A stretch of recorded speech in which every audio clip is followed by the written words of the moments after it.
isn't it? My hands-free device that's usually stuck to the window with a suction cup, it won't keep my phone because the rear view mirror is in the way, and it's just not fitting in there very well. And I don't like putting it down by my speedometer like I used to do, because the steering wheel covers up the vision. Plus, I feel like you hear the rattling more, right, when it's down there by the speedometer. So I put the camera in my visor, and it's snuggled into the tissue holder. I don't know if I said what date yesterday was. Yesterday was the 11th of July.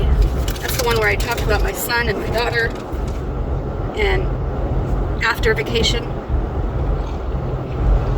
I really intended that video to be really short, but it was quite long, and that's okay. I can't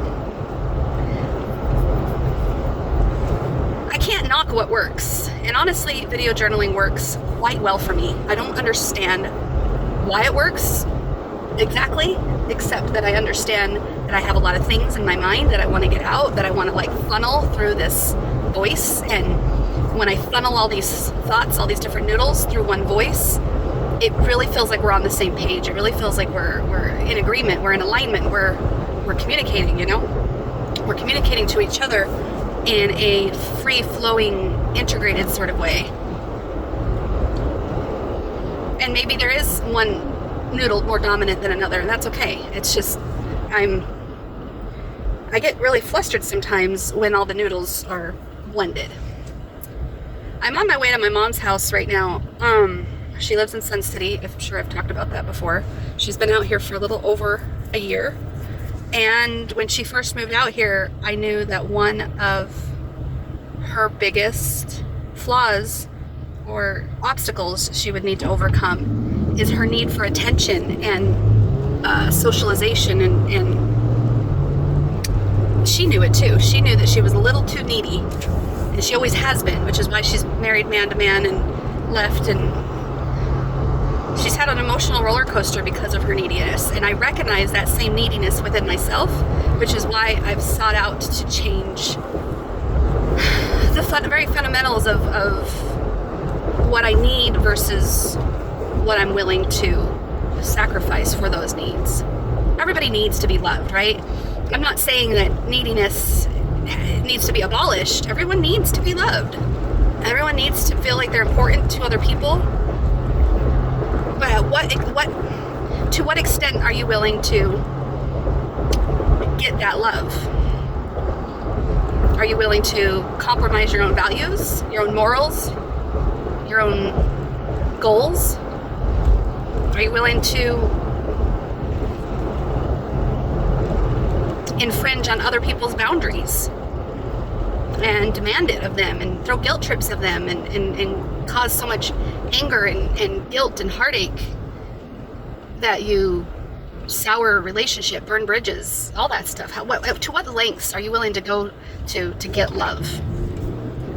And I've had a long time to think about stuff like that, and I've had a long time to relearn and teach and think and practice new ways of getting my needs met without infringing on my boundaries or the boundaries of others.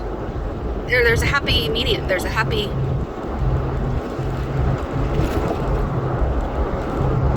It's not independent and it's not codependent.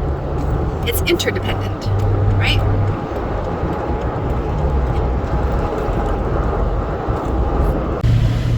Alright, I just turned up my AC, so if that's what you hear right now, sorry. But my phone got too hot,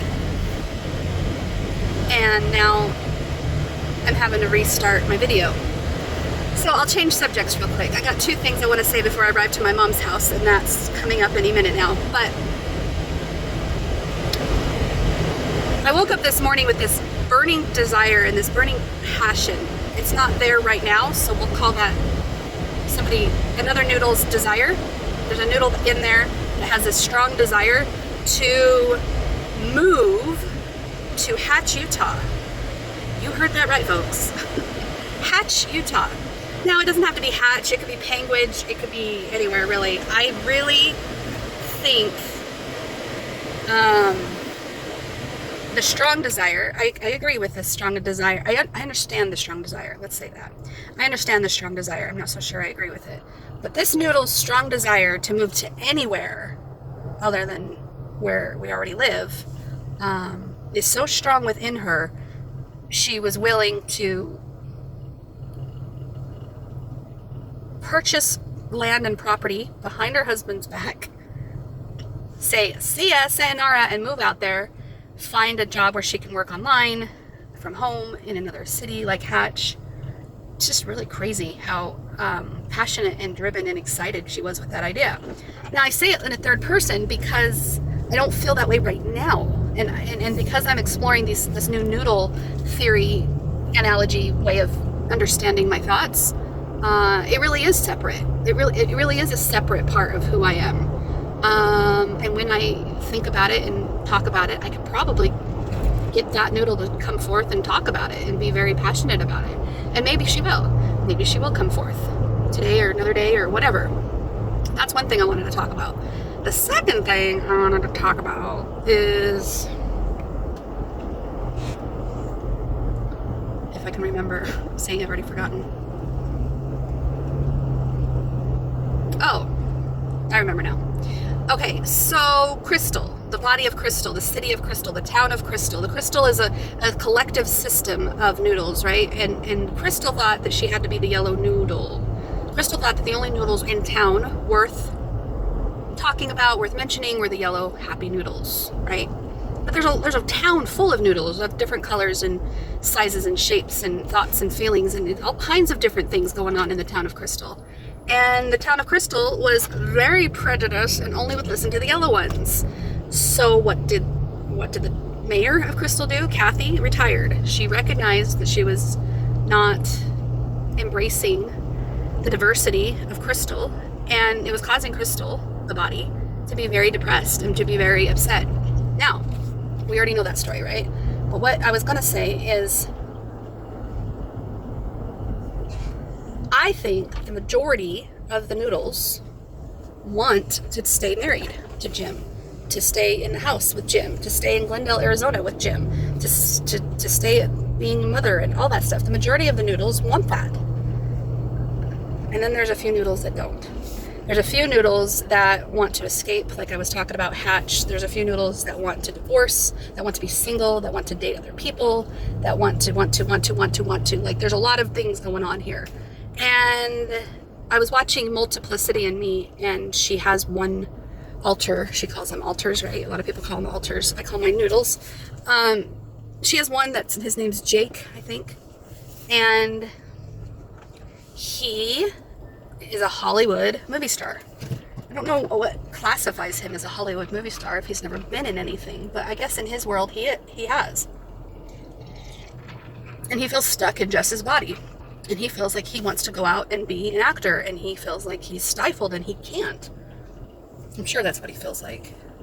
And if my advice to Jess, if I had a relationship with her and I could talk to her like this, I would ask her, I would say stuff like, isn't the ideal life would be to satisfy all parts of yourself, all parts of every altar, so that you feel happy and fulfilled within all of you? I watched the hour-long presentation that she did at her college where they ring the bells, and I totally understand that if one of them's vegan, they all got to eat vegan. And if one of them wants to go to bed at 10 and the other ones want to go to bed at 4 a.m., well, that's going to be a tricky thing. Maybe the 10 p.m. needs to go to bed and everybody else can stay up late. It's a very interesting dynamic, and I understand it so much. But to stifle those inner desires that I have, those other noodles about being divorced and being single and dating others and being married and being a mom and moving to Hatch or staying in Glendale or whatever I got going on in my brain, how do you satisfy them all? I'm sure it's impossible. You're only one body. You can only do one thing. But I would really love the idea of exploring those different thoughts and those different feelings, just to get them out, just to verbalize them, just to validate them. All right, it says my phone is too hot again, so I'll talk to you later.